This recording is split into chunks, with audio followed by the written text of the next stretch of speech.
എല്ലാവർക്കും പുതിയൊരു job information വീഡിയോയിലേക്ക് സ്വാഗതം. കേന്ദ്ര സർക്കാർ ജോലി നേടാൻ ഇതാ ഒരു സുവർണ അവസരം കൂടി. ദൂരദർശനാണ് വിളിച്ചിരിക്കുന്നത്.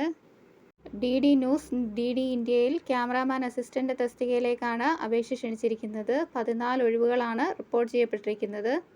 തെരഞ്ഞെടുക്കപ്പെടുന്നവരെ Doordarshan Bhavan, DD news and DD India ന്യൂഡൽഹിയിലേക്കാണ് നിയമിക്കുന്നത്.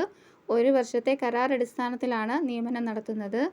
ക്യാമറാമാൻ അസിസ്റ്റന്റ് തസ്തികയിലേക്ക് അപേക്ഷിക്കാൻ കഴിയുന്ന ഉയർന്ന പ്രായപരിധി 40 വയസ്സാണ്. ഈ തസ്തികയിലേക്ക് തിരഞ്ഞെടുക്കപ്പെടുന്നവർക്ക് പ്രതിമാസം 35,000 രൂപയാണ് ശമ്പളമായി ലഭിക്കുന്നത്. ഈ തസ്തികയിലേക്ക് അപേക്ഷിക്കാൻ വേണ്ടുന്ന വിദ്യാഭ്യാസ യോഗ്യത അംഗീകൃത സ്കൂളിൽ നിന്നോ സ്ഥാപനത്തിൽ നിന്നോ ഉള്ള 12ാം ക്ലാസ് വിജയമാണ്. കൂടാതെ ബന്ധപ്പെട്ട മേഖലയിൽ കുറഞ്ഞത് 5 വർഷത്തെ എക്സ്പീരിയൻസും ഉണ്ടായിരിക്കണം. കരാർ അടിസ്ഥാനത്തിലാണ് നിയമനം നടത്തുന്നത്. കരാർ കാലാവധി 1 വർഷമാണ്. പെർഫോമൻസിൻ്റെ അടിസ്ഥാനത്തിൽ കരാർ കാലാവധി നീട്ടാനുള്ള സാധ്യതയുമുണ്ട്. നിലവിൽ 14 വേക്കൻസീസ് ആണ് റിപ്പോർട്ട് ചെയ്യപ്പെട്ടിരിക്കുന്നതെങ്കിലും വേക്കൻസീസ് ഇനിയും കൂടാനുള്ള സാധ്യതയുണ്ട്. ഷോർട്ട് ലിസ്റ്റ് ചെയ്യുന്ന ഉദ്യോഗാർത്ഥികളെ ഇമെയിൽ മുഖേനയാണ് അറിയിക്കുന്നത്. അതുകൊണ്ട് ഓൺലൈൻ രജിസ്ട്രേഷൻ ചെയ്യുമ്പോൾ കൃത്യമായി ഇമെയിൽ വിലാസം രേഖപ്പെടുത്തേണ്ടതാണ്. ഓൺലൈനായാണ് അപേക്ഷ സമർപ്പിക്കേണ്ടത്. അപേക്ഷ സമർപ്പിക്കാൻ ആഗ്രഹിക്കുന്ന യോഗ്യരായ ഉദ്യോഗാർത്ഥികൾ വിശദമായ നോട്ടിഫിക്കേഷൻ വായിച്ചു നോക്കിയ ശേഷം മാത്രം അപേക്ഷ സമർപ്പിക്കുക.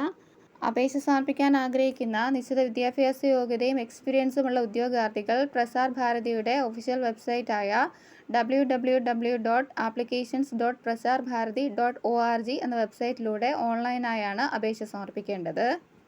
ഒഫീഷ്യൽ നോട്ടിഫിക്കേഷൻ പ്രസിദ്ധീകരിച്ച് 15 ദിവസത്തിനകം ഓൺലൈൻ അപേക്ഷ സമർപ്പിക്കേണ്ടതുമാണ്. ഓൺലൈൻ അപേക്ഷ സമർപ്പിക്കുമ്പോൾ തടസ്സം നേരിടുന്നുണ്ടെങ്കിൽ hrself413@gmail.com എന്ന ഇമെയിൽ വിലാസത്തിൽ അറിയിക്കേണ്ടതാണ്. കേന്ദ്ര സർക്കാരിന് കീഴിൽ ഉയർന്ന ശമ്പളത്തിൽ ജോലി നേടാൻ ആഗ്രഹിക്കുന്നവർക്ക് ഇതൊരു സുവർണ അവസരമാണ് വന്നു ചേർന്നിരിക്കുന്നത്. ദൂരദർശൻ ഭവൻ ന്യൂഡൽഹിയിലേക്കാണ് നിയമനം നടത്തുന്നത്. 1 വർഷത്തെ കരാർ അടിസ്ഥാനത്തിലാണ് നിയമനം നടക്കുക. തിരഞ്ഞെടുക്കപ്പെടുന്നവർക്ക് പ്രതിമാസം 35,000 രൂപ ശമ്പളമായി ലഭിക്കുന്നതുമാണ്. അപേക്ഷ സമർപ്പിക്കാൻ ആഗ്രഹിക്കുന്ന ഉദ്യോഗാർത്ഥികൾക്ക് ഓൺലൈനായി അപേക്ഷ സമർപ്പിക്കാം. അപേക്ഷാ ഫീസ് ഉണ്ടായിരിക്കുന്നതല്ല. 14 ഒഴിവുകളാണ് നിലവിൽ റിപ്പോർട്ട് ചെയ്യപ്പെട്ടിരിക്കുന്നത്. എന്നിരുന്നാലും ആരും അയക്കാതെ ഇരിക്കരുത്. വേക്കൻസീസ് ഇനിയും കൂടാനുള്ള സാധ്യതയുണ്ട്. അപേക്ഷ സമർപ്പിക്കാൻ ആഗ്രഹിക്കുന്ന നിശ്ചിത വിദ്യാഭ്യാസ യോഗ്യതയുള്ള ഉദ്യോഗാർത്ഥികൾ ഈ അവസരം പരമാവധി പ്രയോജനപ്പെടുത്താനായിട്ട് ശ്രമിക്കുക.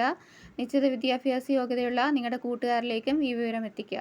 ഇതുപോലെയുള്ള ജോബ് ഇൻഫർമേഷൻസ് വീഡിയോസ് ഡെയിലി ലഭിക്കുന്നതിനായി ചാനൽ സബ്സ്ക്രൈബ് ചെയ്ത് ഫോളോ ചെയ്യുക. Thanks for watching.